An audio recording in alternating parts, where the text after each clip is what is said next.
Nito lang nagdaang mga araw, humagupit sa bansa ang hindi lang isa, kundi dalawang magkasunod na bagyo.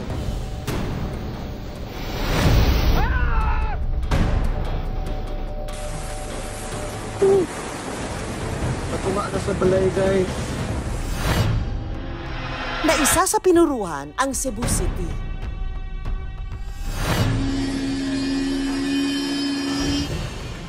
Marami ang hindi agad nakalikas at tiniis na lang ang matinding buhos ng ulan.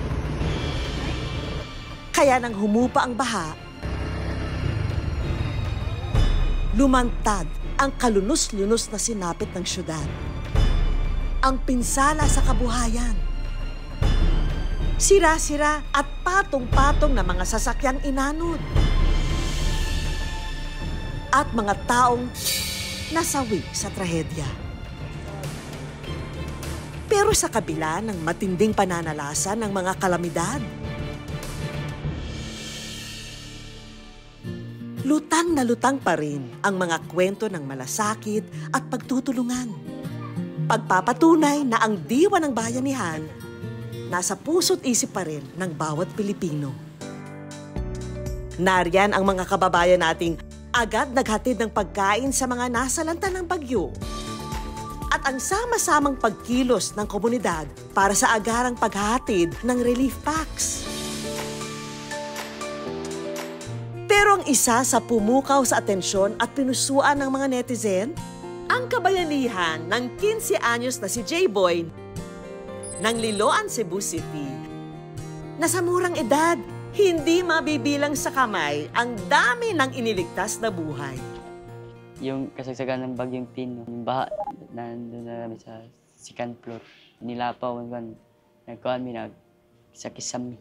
Marami na papanig, maraming patay. Mabilis daw ang pag-angat ng tubig baha noon sa lugar, kaya sinaklolohan sila ng kanyang tiyuhin para dalhin sa ligtas na lugar. Sa kagustuhang tumulong, nagtago raw si J-Boy para hindi madala sa evacuation center. Sinaawa ako kasi madami ang nanghihingi ng tulong. Si J-Boy, buong tapang na sinagupa ang ragasan ng baha. Ang ginamit ko ang salbabida, doon ko sila pinasakay. Pabag nalamay ko yung baha. Kuhan yung feeling mo, kuhan ng bugnaw ng tubig. Kuhan ka na, daghan kay glansang. Sa murang edad na 15, tinatayang 50 buhay ang sinagip niya. Hindi ako natakot kasi kuhan, gusto ko makatulong.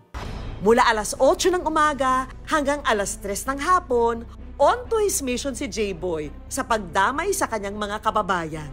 Masaya sila sa ginawa ko kasi madami akong taong nasalbat. Yung mga natulungan ko, pasasalamat sila sa akin. Binigyan ng wala na pera, hindi ko tinanggap. Sabi na Diyos nang bahala. Labis man daw nag-alala ang pamilya ni J-Boy para sa kanyang kaligtasan, masaya raw silang malaman ang ginawa nitong kabutihan. Ang kapitbahay niyang si Rain, nagbigay pugay sa ginawang kabayanihan ni J-Boy. At pinost sa social media ang kwento nitong makabagong bayani. He rescued more than 50 residents in Villalara. Upon hearing those story of J-Boy, I decided this should be posted so that J-Boy will be recognized as well. Proud din daw ang mga kaibigan niya sa kanya. Isang karangalan at isang saludo dahil tumutulong siya sa kapwa-tao. Hindi lahat ng batang 15 anyos ay makagawa nun. Hindi naman daw magsasawang tumulong sa kapwa si J-Boy. Bilang kabataan, mas mabuting tumulong kahit walang kapalit. Kung sakaling may babalik na ay may darating na kalamidad, gagawin ko ulit ang pagtulong. Ang good news para sa ating bida, dahil sa kabayanihang ipinamalas niya, isang full scholarship at 3,000 pesos na monthly allowance ang kanyang pabuya mula sa kanilang barangay. Congratulations! Tunay kang bayani, J-Boy! Tulad ni J-Boy, ang kabundukan ng Sierra Madre, nag-viral din ito lang mga nakaraang araw. Matibay ring nakatindig sa gitna ng pananalasa ng Super Typhoon Uwan. Dahilan para ang malakas na hangin ng bagyo e bahagyang bumagal at humina para mabawasan ang posibleng pinsala. Walang unos na hindi malalampasan. Lalo pat may pagdadamayan at pagtutulungan.